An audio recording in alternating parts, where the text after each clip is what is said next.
Welcome to the LSE German Symposium and today's event about the procedure in the International Criminal Court. We will be discussing with our distinguished guests from both practice and academia whether the blending of common law and civil law in the court is a curse or a blessing. Our panelists now are two present judges at the International Criminal Court, the German and civil law judge Bertram Schmitt and the UK and common law judge Howard Morrison.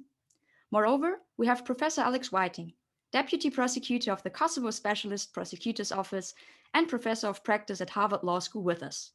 This talk will be shared by Professor Elies van Sliedregt, Chair in International and Comparative Criminal Justice at University of Leeds, who will now be guiding us through the next hour. Thank you very much. Thank you very much, Vanessa, for that introduction and for inviting me to the German Society.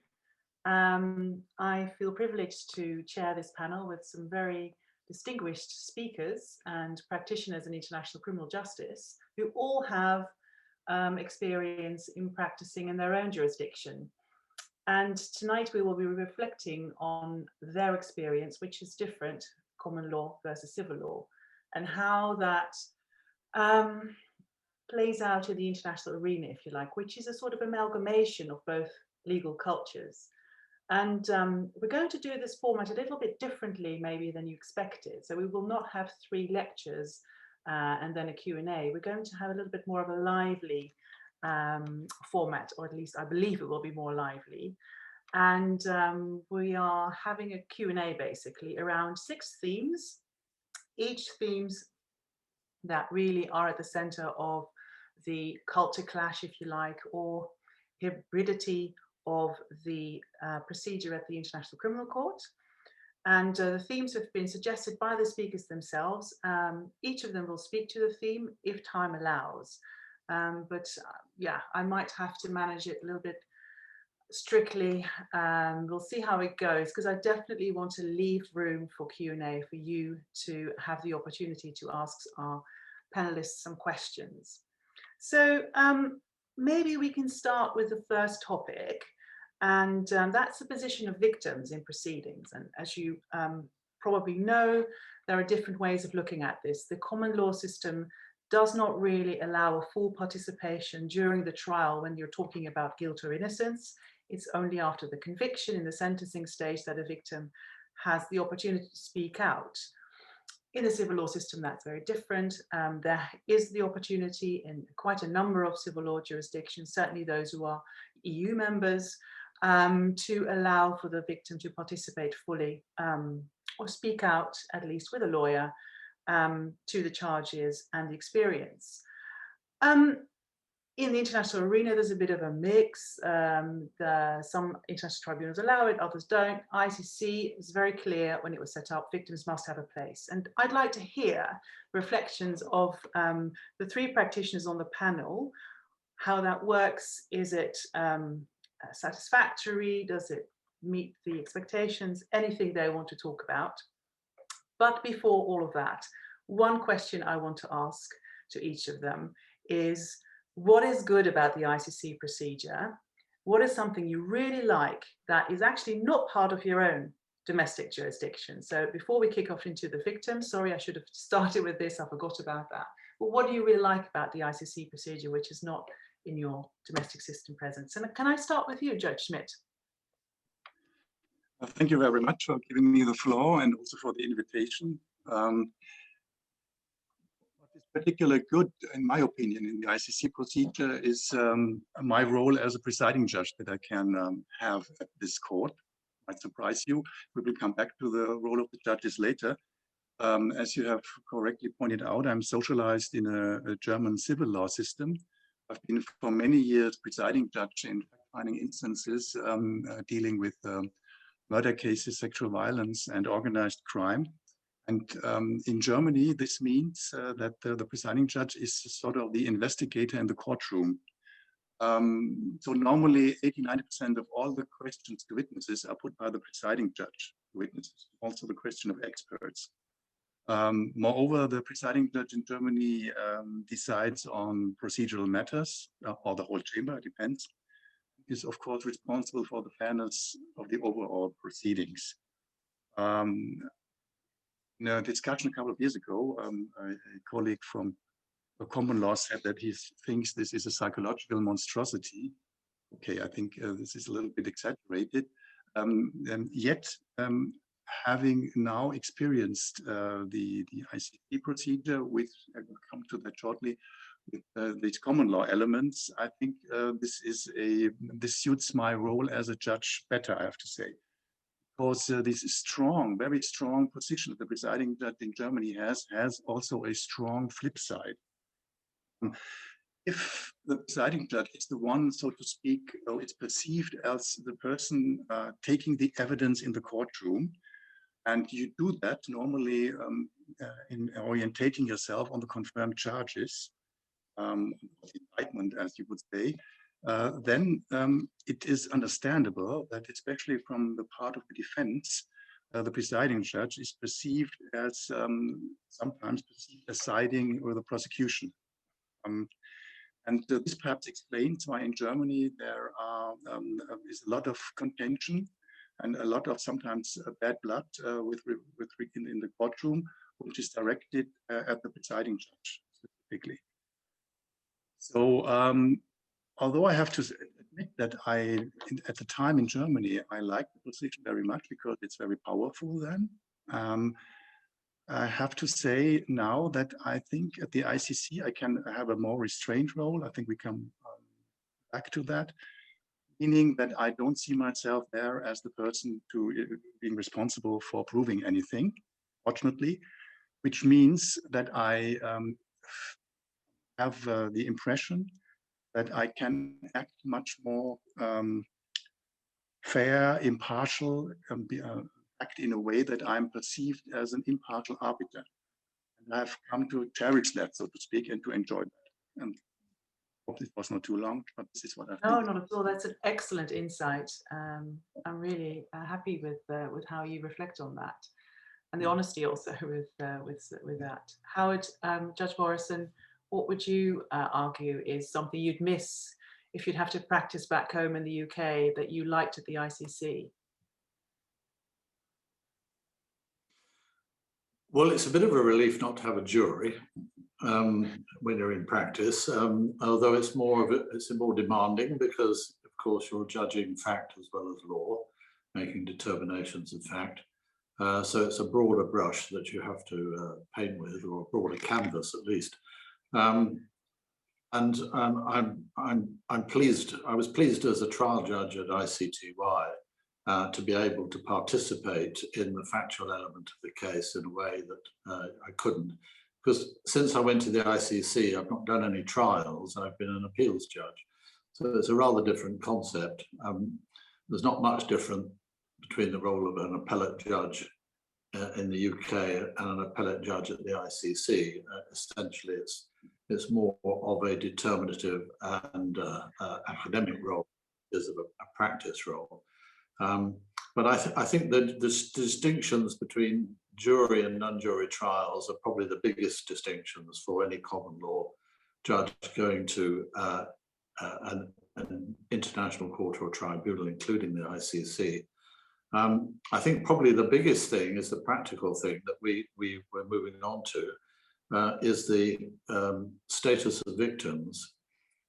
It's contentious, of course, and it's not fully determined. But victims in British courts really only, unless they're actually witnesses as well as being victims, their participation, it comes at the end of the case by making a victim impact statement before sentencing. So that's a very different role. And of course, the position of victims has a big part of how you view any court system as a whole, whether it's punitive, retributive, or restorative. So it's an interesting exercise. Thank you very much. Not missing a jury. What about Professor Whiting? Are you missing the jury? No, I don't miss the jury. I come at this a little from a different perspective, of course, because I have practiced in these institutions at the ICTY, at the International Criminal Court and now at the Kosovo Court, not as a judge, but as a prosecutor. And oddly enough, I think my answer is actually the flip side of Judge Schmidt's answer, which is so in the common law system, the trial judge plays a kind of moderating role, but the proceedings are really party led. And while the judges at the International Criminal Court do not play the role that Judge Schmitt is used to in his domestic system, they're not commanding of the role. They do play a bigger role. They generally play a bigger role than in most common law systems, at least in the systems I'm used to. And while that bigger role isn't honestly always welcome, because as a prosecutor, I like to have control of the courtroom, I have to say, and I will admit in all honesty, it's often, I think, a good thing. It's a good thing for the proceedings to keep the proceedings moving along and for the expeditiousness of the proceedings, which is a major issue in international criminal law. And it's also, I think, good for getting to the truth and getting to focusing and getting to the facts and managing the case.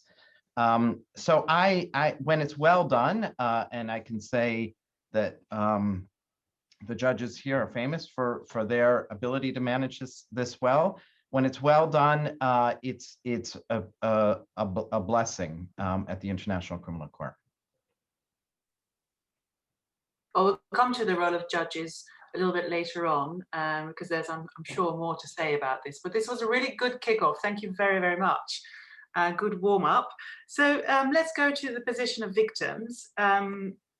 Judge Morrison already talked about it a little bit, but I think Judge Schmitt would also want to reflect on it. So I was wondering, what about it? It's very prominent at the ICC. Is it a good thing or difficult?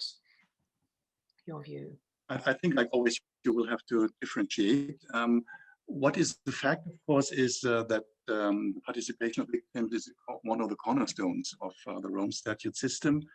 You see it in the preamble, and of course, the nature of our court crimes makes it clear that we have oftentimes thousands of victims, and to exclude them is simply not possible.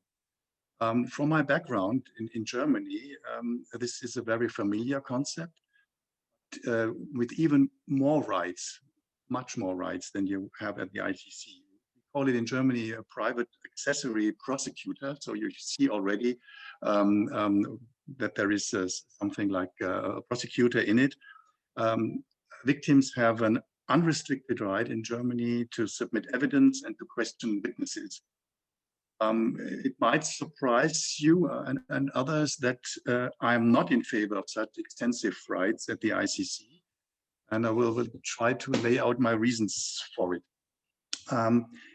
Coming back shortly to the situation in Germany, we have there as I already have indicated, the obligation to establish the truth. It's on the judges, and to investigate irrespective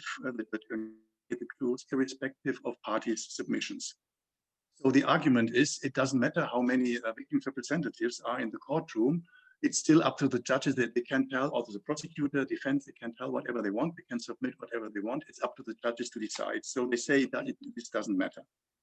This is different, in my opinion. It's a different situation at the ICC.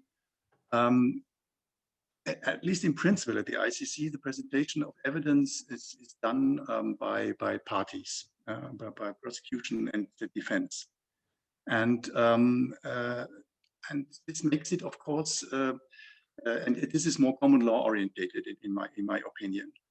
And in a more common law orientated presentation of evidence system, the concept of equality of arms becomes much more important.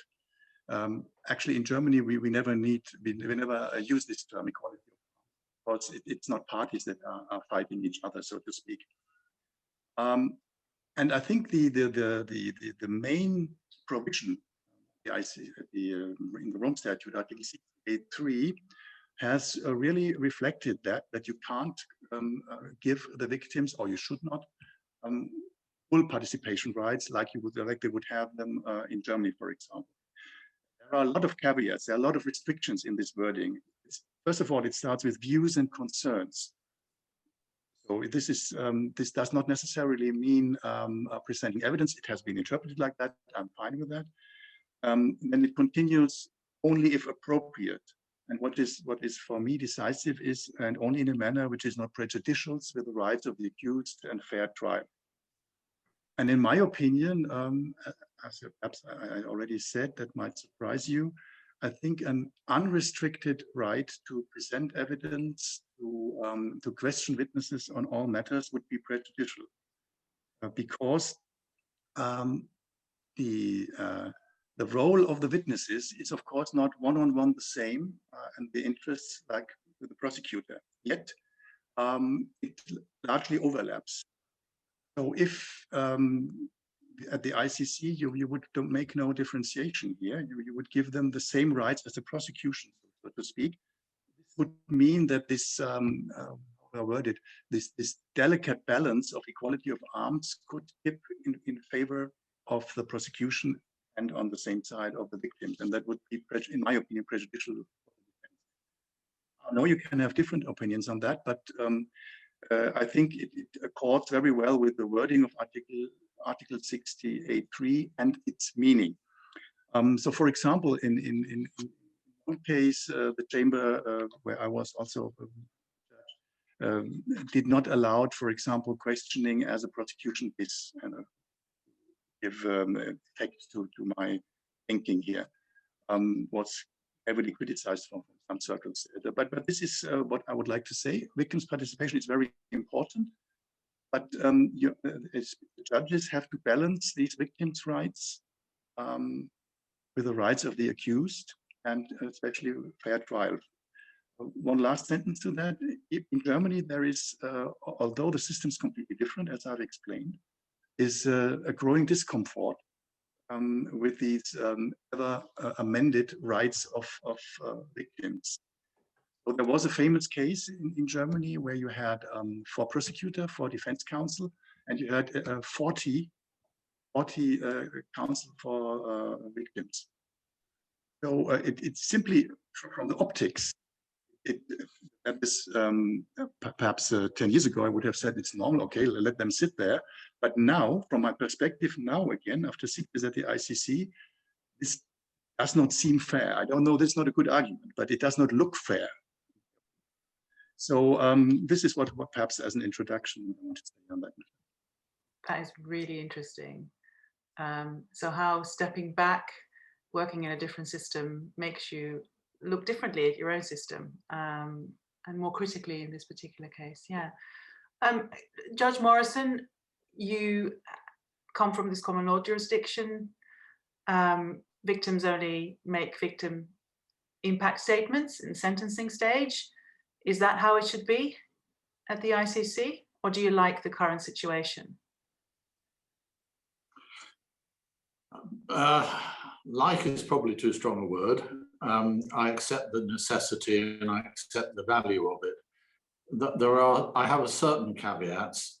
First of all, I agree very largely with what Judge Schmitt has said in this instance, across the board on victims. There are practical difficulties. If you have a case where there are 5,000 victims, they can't all have their day in court. That's not possible. There has to be some sort of collective representation for victims that may be done by different ethnic groups or different locations, or however it's going to work easier. So that's going to lead, I think, to there's a huge expectation, I think, amongst victims that they are actually all going to get their day in court and their say, and that's simply not going to happen. And that's a disappointment which needs to be actively managed by cases ongoing. The other problem I have initially is that if somebody is nominated as a victim of the accused right from the outset of the case, that has implications for the presumption of innocence. Now, they may be nominated as victims of the situation, understandably, but nominating them as victims of the accused person before you've heard a word of evidence, and certainly before that person's been convicted, makes at least a psychological dent in the presumption of innocence. And I think that's something that needs to be kept in mind at all times. You do not want a situation where the victims are simply a second string to the bow of the prosecution.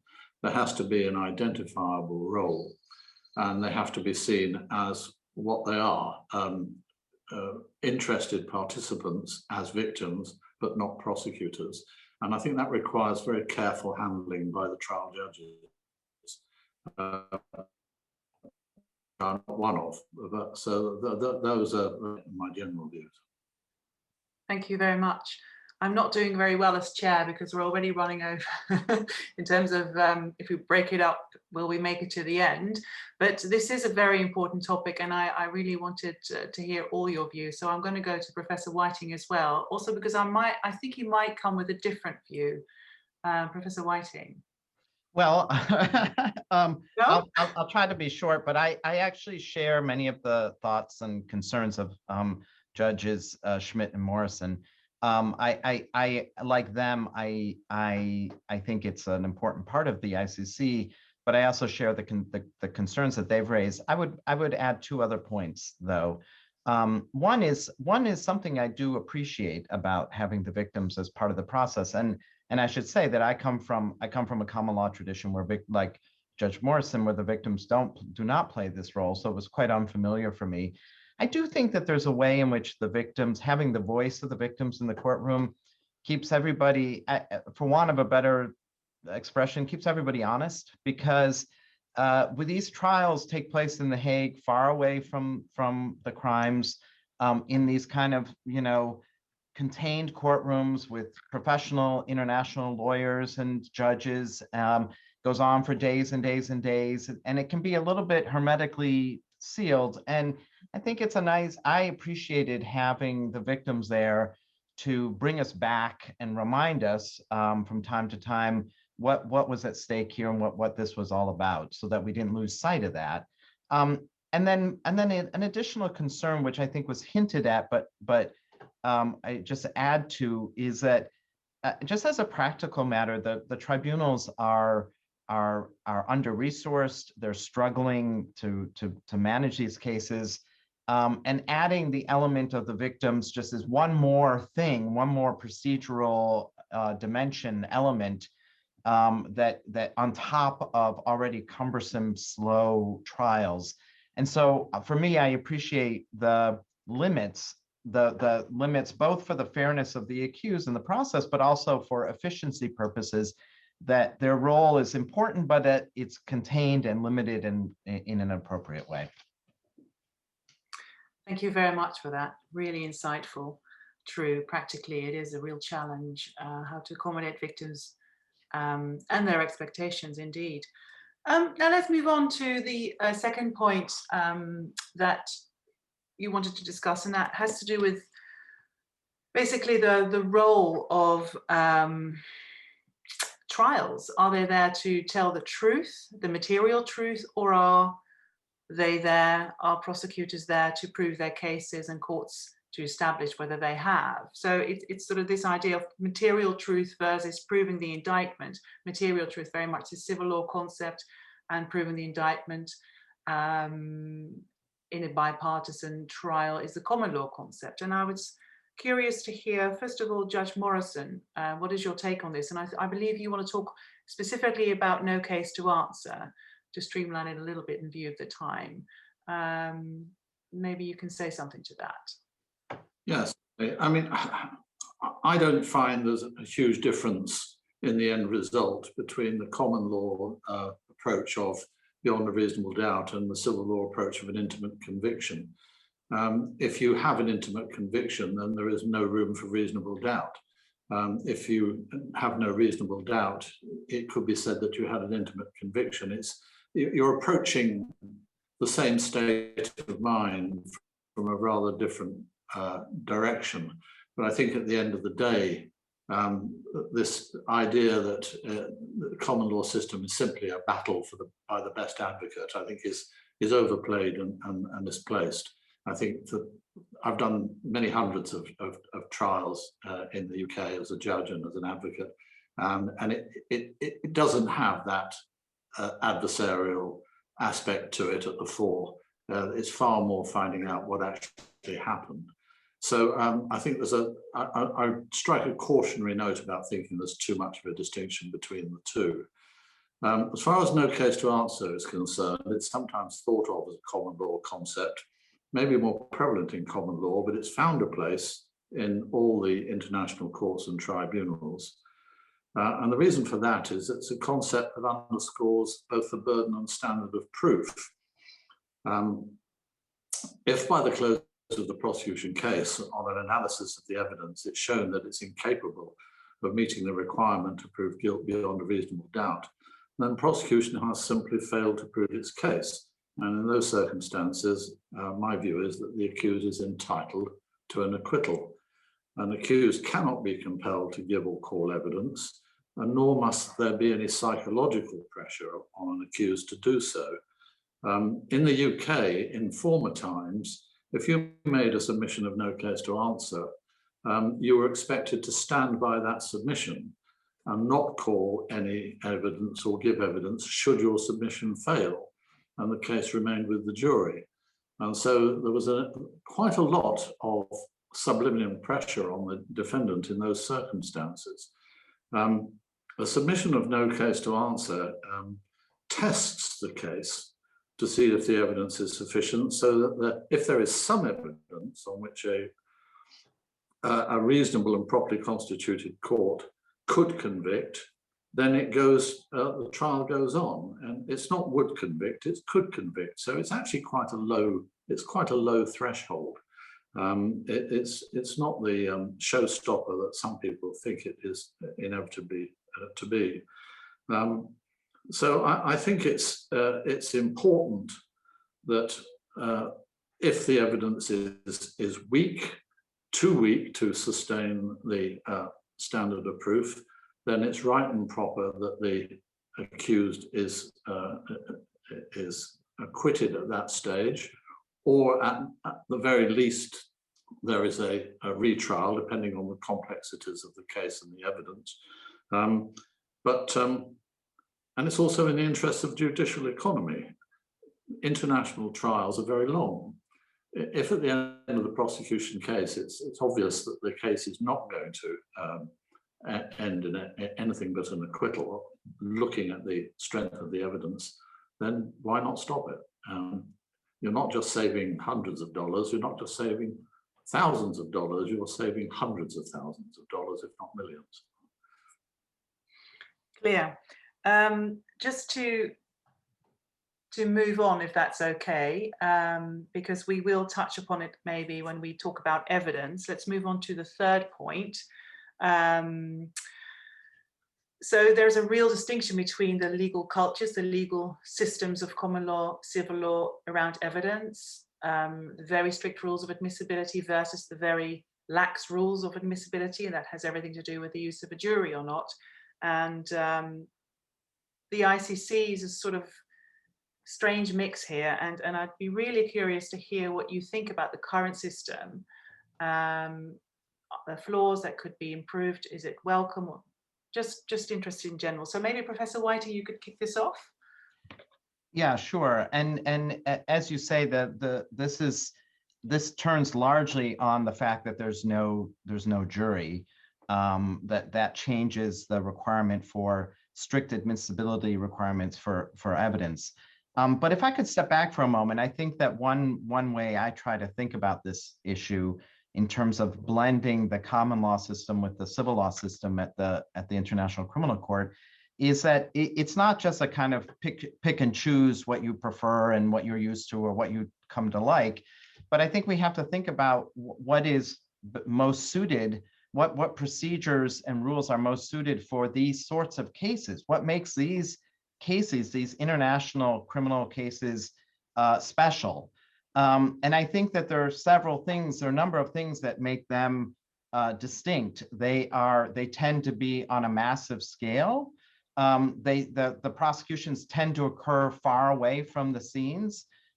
they tend to occur, and this is really important, I think, in terms of evidence, they tend to occur under circumstances where traditional forms of gathering evidence that we might be used to in domestic systems are not available. They're usually not video cameras or credit card receipts or those kinds of evidence that you might have in domestic crimes available on the battlefield. And so the types of evidence that you might want to have available might be different. There tend to be a multiplicity of investigators because they're not just the tribunal investigators, but lots of actors gather evidence. So the rules have to accommodate that reality. And then finally, on the other side, these are all the challenges that prosecutors face. But the other thing about these events is they tend to be highly political events, highly publicized events, highly visible events. And for the accused, that can sometimes mean that there is a dominant narrative about who is responsible and who's the good guys, who's the bad guys, and so forth. So those are the features that I think you have to think about when devising evidence rules. And to bring it back to your question, I think that the evidence rules at the International Criminal Court are appropriately open and admissible and wide in that the judges are able to consider a wide variety of reliable evidence that can be minimally authenticated. But there aren't strict rules about hearsay or admissibility to allow the judges to consider all the kinds of evidence which might be available. But on the other hand, there has to be some, and I think that there has to be some guidance in the trial and for the benefit of the accused as to some rules about reliability or admissibility or weight along the way.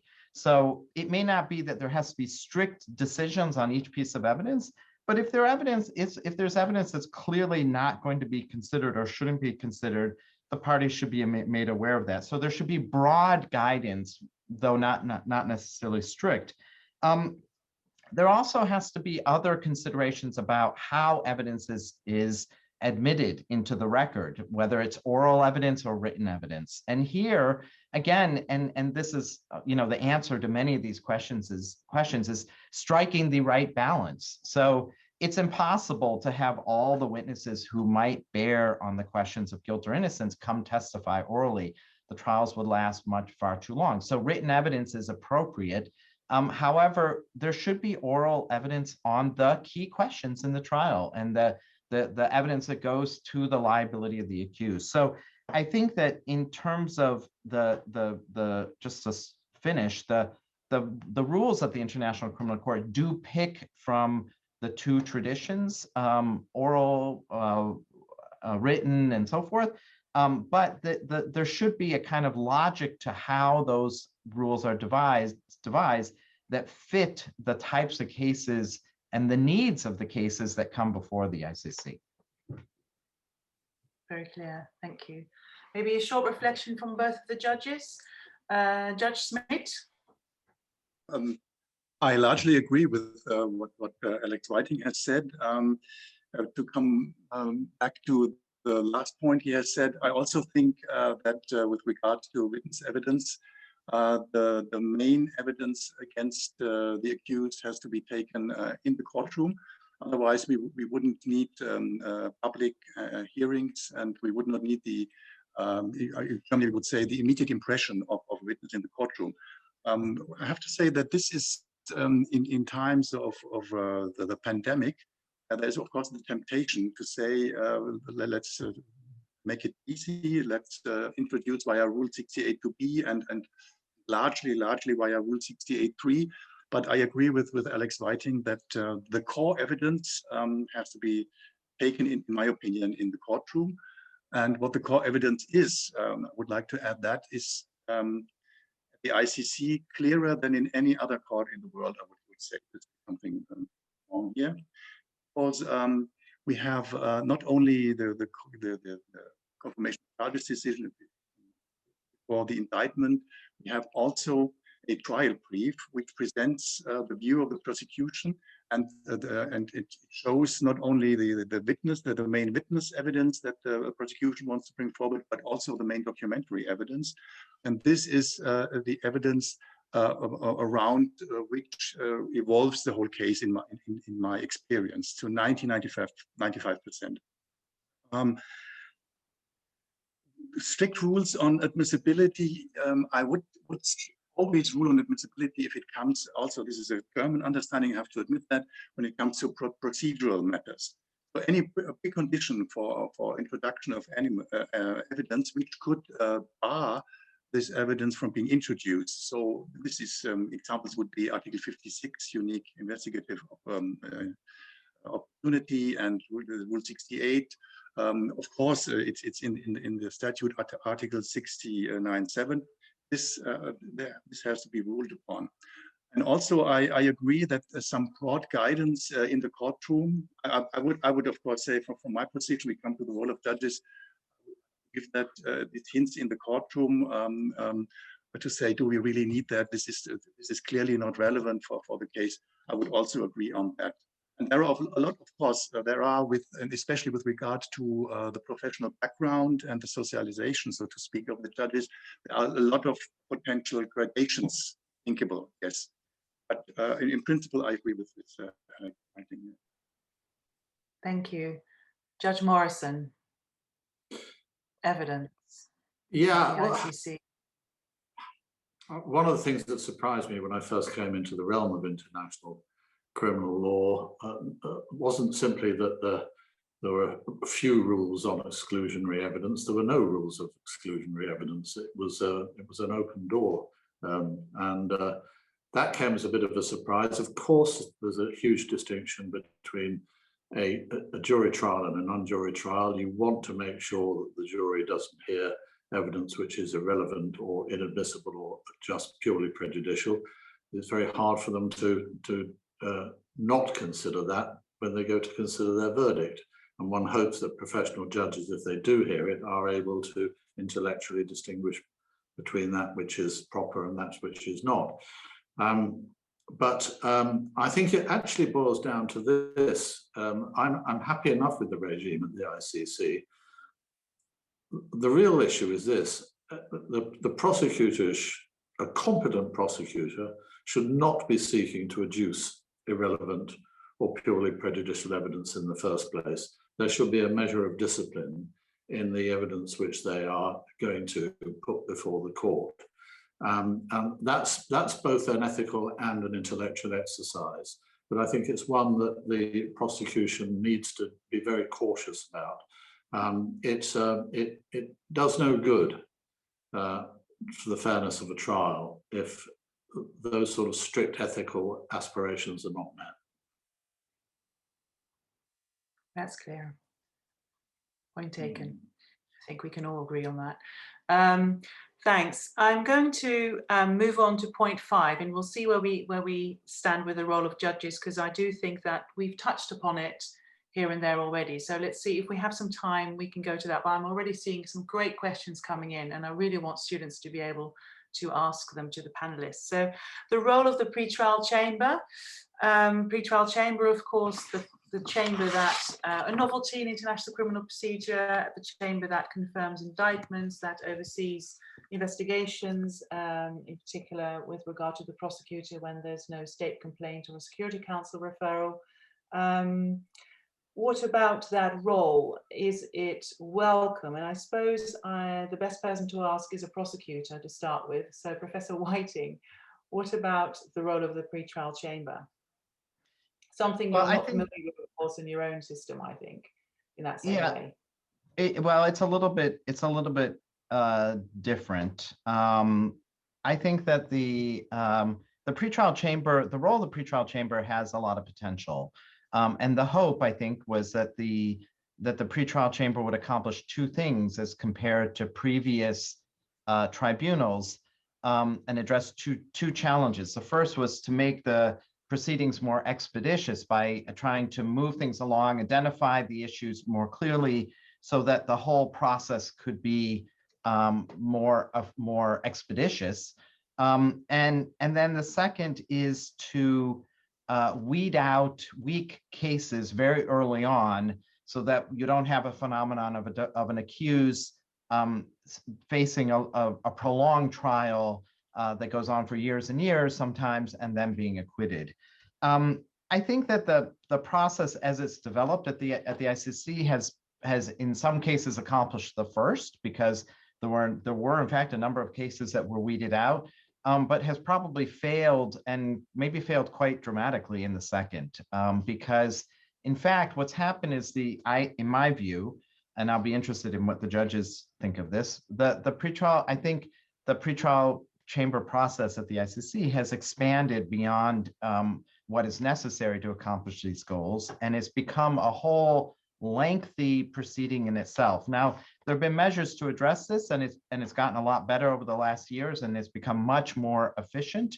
But the pretrial proceeding entails a confirmation process, which is there's a long lead up to it. It's a relatively short process, but it results in a very lengthy decision, which is gets a lot of review, and then there's a long period afterwards. So in practice, it has actually added, I think, considerable time and litigation time rather than shortening it. To reform it, I would keep it. It's part of the statute and it serves important goals, but I would try to make it more efficient, and I would set a lower bar for what it is trying to achieve, and not make it so heavy on paper and writing, and try to move through it more oral hearings on it, and move through it more quickly. That's a little bit shorthanded, but but that's where I am. Yeah, no, very clear, very clear. Judge Schmitt, your view on the role of the pretrial chamber? I largely agree again with Alex Whiting. From the perspective of a trial judge, it would be good if the pretrial chamber would exercise, I think this is a common law concept, judicial self-restraint as far as it is possible. What I mean by that is in the end, to word it to the point that the trial judges have to live with what the pretrial chamber has produced. So I think it's from a systemic point of view, it looks good that you have a different judicial body confirming the charges, and then the judges who are in trial. But in Germany, it's different. In Germany, the same judicial body conducts a trial that has confirmed the charges. This has, of course, the negative thing that you can't really see a real control in there, but positively it is that these judges who have confirmed the charges know what they want to go with what legal characterization they want to go with into the trial. So as I know the criticism that the pretrial procedure has become more than it should be. I think this depends on case by case, but I would say the best attitude by pretrial would be simply to weed out cases that really do not meet a relatively low evidentiary threshold, not more, not less. Clear, purely as a filter mechanism. Okay, Judge Morrison, about your view on the pretrial chamber? Yeah, I suppose I'm influenced by the old committal proceedings in the UK. We used to have what were called live committals, where the evidence would be determined by a bench of magistrates, lay people with a professional clerk, legal clerk, and they would determine whether there was a case to answer sufficient to go to jury trial. If they said there was, it went to trial. If they said there wasn't, frankly, it used to always in a serious case go to trial anyway, because the prosecution would go off to a High Court judge and get what was called a voluntary bill of indictment and get sent to the Crown Court in any event. So all it became in the end of the day was an exercise in rehearsing the evidence, and not to everybody's advantage. I agree with everything that's been said before. I'd be slightly more radical. I would probably, if I was drafting the Rome Statute, reduce it to a single judge who was looking at the evidence and determining whether or not there was a prima facie case on the charges that the prosecutor had elected to bring. If there wasn't, send it back to the prosecutor to amend the case. If there is, then it goes to trial. It could be a relatively short procedure, and not at the moment as it is effectively as an initial trial, perhaps followed by a fuller and longer trial. That's radical, but we've got to live with the statute as it is, and to that extent, I agree with the former speakers. Yeah, interesting. Not a lot of love then for the pre-trial chamber, as it is functioning at the moment. Okay, the role of the judges. Let's do that one. We've talked a little bit already about it. We've got two judges here. One judge from a system where the judge is very active, but he actually likes his passive role because it looks a little bit more impartial. And we've got a judge who's used to a very passive role, and I'm not sure, is he more active? Let's ask him, and then also hear the reflections from a prosecutor. And then I think we're going to move to the question and answer. So let me start with Judge Morrison. Are you much more interventionist? You can't be too interventionist when you're brought up in a jury system, and that stays with you. You become more interventionist as you develop as an international judge. But then again, I did feel I was more constrained than some of my fellow judges from a civil law background. There's no criticism there. It's the procedure that you're used to. I have a great preference for letting competent counsel get on with the case, and only ask questions if I think that there's something important has been missed, or I don't understand what the point is that's being made. So that would really be it. I think a judge, by and large, does a better job when they sit and listen rather than when they climb into the arena. That's the personal view. As I said at the ICC, that doesn't affect me. I'm not a trial judge, I'm an appeals judge. But you can see from some transcripts of some of the cases that I've read that the climbing into the arena has not been a very successful exercise. Interesting. I'd like to hear Judge Schmidt's reflections. Yeah.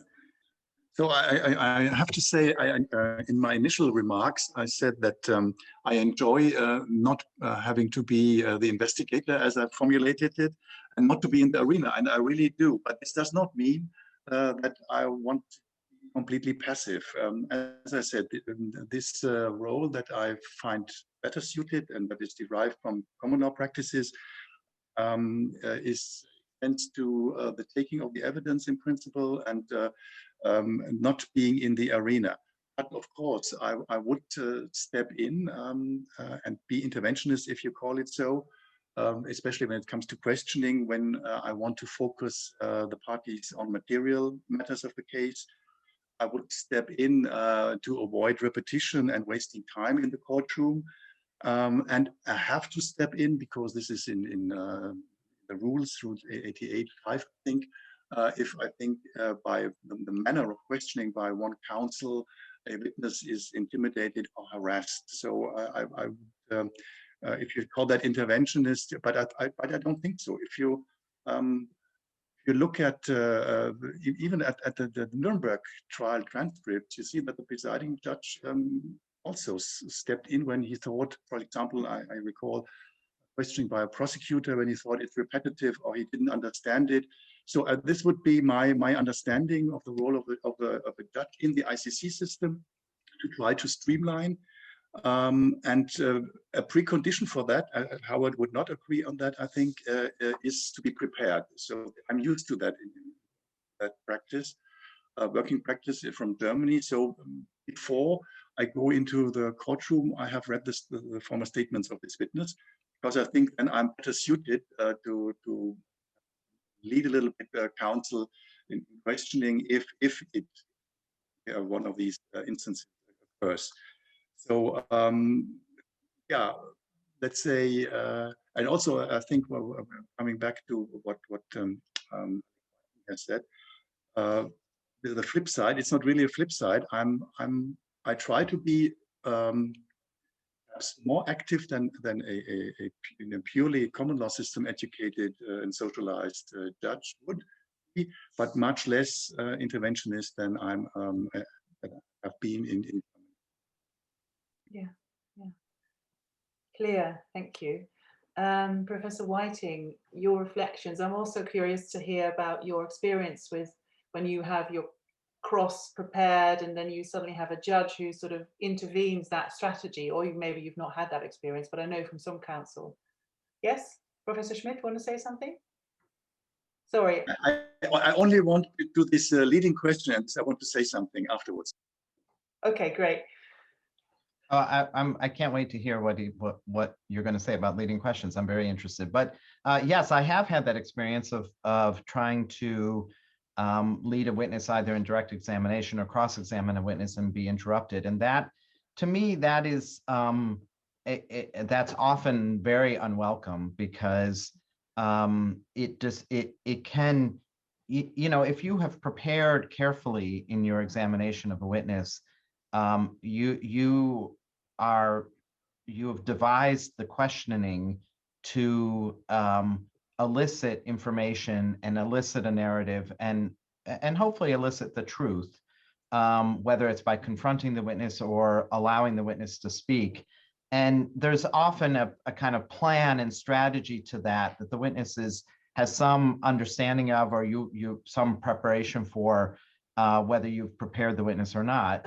And it can disrupt that flow in an inefficient and unproductive way for getting to the truth. But I did say I do appreciate interventions when to get to the truth and to try to clarify when it's not clarified, and sometimes the practitioners fall down on the job, and this is required. But I think that Judge Schmitt said something that was really important, which is the point about preparation. And that raises all kinds of questions about the judges, whether the judges should have all of the evidence, all of the information beforehand and be allowed to read it. And that is controversial, because some people think that can then prejudice the judge. I have no problem with that. I'm fine with the judges getting all the information. But I do think that if the judges are going to play more than a role of clarifying a particular question or asking a follow-up here and there, if they're going to be more interventionist, it's really incumbent on them to be prepared. And that means really, but you're nodding your head as though that's obvious. But I've seen both in the courtroom. I've seen judges do extensive examinations without being prepared. They're just interested. They're just like they just want to start talking to the witness and hear. And to me, that's unfair to the witness. It's unfair to the process. It's unfair to the parties. So I think that is an essential component to having an active judge. That is really important to stress indeed, yeah. I'd love to talk more about that, but we won't. Professor Schmitt, or Judge Schmitt, sorry. I have to say something about these leading questions, yeah, because this has been also contentious. I fully accept that the questioning of witnesses is done by the parties in principle. We accept that system. This system comes from common law. It's an adversarial feature, so to speak. And if it is so, I came to understand that for this system, asking on cross-examination, leading question is systemic. If this is something systemic, if this is seen as essential, I think I should never prohibit it. I would never do that. Only, as I said, if I had one instance, I recall in one case that simply did not understand the form of question, but that might have been something, problem with counsel, or that witnesses are intellectually, personally cannot cope with it. Then I would not do it myself. I would ask counsel perhaps to adapt and to adjust to this witness. But in principle, leading questions in Germany, they would be seen as completely suggestive, and you would not allow them. But I don't have a problem here at all, as I said, because I think, I've misunderstood it, but I don't think so. It is an integral part of the mode of questioning that you would have in an adversarial system. And if I don't want that, to take over the questioning by myself, I have to accept also the rules, in principle at least, the rules that are in place in this other system. Clear. It's 5 to 6, and we've got 4 great questions. I know that the speakers have some extra time. I hope the participants, all of you audience, have a little bit of extra time because you will go over 6 p.m. But let me have a look at the questions. I have got one on substantive international criminal law, and I'd like to move on first to the procedural questions, if that's okay, Sophia. And I'll ask the question by Marco Verringer, an LLM student, sorry about how I pronounced your name, an LLM student in public international law at the LSE. The question to all panelists: is the rivaling influence of common and civil law also reflected in the way the ICC looks at its own previous judgments? Does it attribute a quasi-binding effect to them, stare decisis? Or are ICC decisions primarily based on the text of the ICC statute and case law, and they play only a subsidiary role, civil law logic, judgments that is. So, Judge Morrison, what about the binding effect of previous decisions? Well, the realpolitik is that precedent is a movable feast at the ICC. It seems to be that people are very happy to give precedent to a concept or a finding if it's one they would have made themselves. If not, then there are various intellectual exercises engaged in to distinguish the cases. You can always distinguish one case from another, even if you only distinguish on the facts. But there are some primal elements of law, procedural and substantive law, which are much more difficult to change. And I think, and I hope, over the years there'll be far more deference given to the idea of precedent, so that an accused that comes before the court has a much better idea of exactly the law that's going to be applied and the case they have to meet, which to me is a quintessential part of the fair trial procedure. That ranges all the way from pre-trial up to the standard of appellate review in the appeals chamber. Having said that, I am a huge believer that the principal objective for judges is that you give as fair a trial as human wit can engender. And if that means departing from precedent, so be it, as long as there is an intellectually and ethically sound reason for doing so. So you have to make that balance between certainty and sometimes absolute fairness. That's part of judgecraft. That's part of what you have to learn how to do. And it's frankly easier said than done. And I have to say, there have been times when the reaction to a judgment in the academic world has come out within 30 minutes of a judgment being delivered, when it's perfectly apparent that nobody's had the time to read the judgment, let alone the transcript of the case from which the judgment flowed.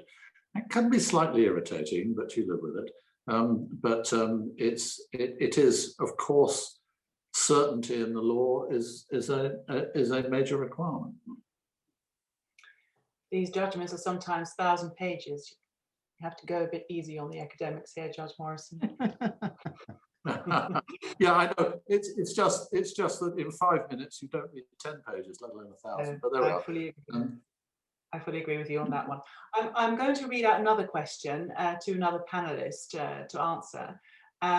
So that's Farham Ahmed, a lecturer at School of Law, Brack University. A question to Judge Schmitt.